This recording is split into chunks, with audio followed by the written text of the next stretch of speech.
Hello guys, the food all টাইমে আপনাদেরকে স্বাগত। তো বহুদিনের প্রতীক্ষার পর আমরা ভিডিও আপডেট দিচ্ছি ইউটিউবে। তো এখন বর্তমানে প্রত্যেকদিন ভিডিও আপডেট হবে। তো দেখতে পাচ্ছ আমাদের আজকের রেসিপি চলছে এখানে।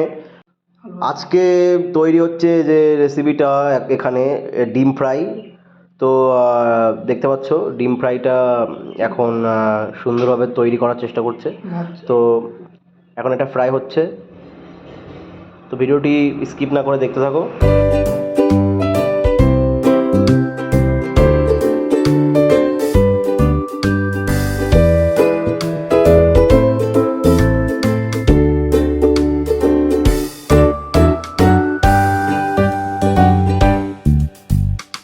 তো এখন দেখতে পাচ্ছ এটা ফ্রাই কমপ্লিট হয়ে গেছে। তো এখন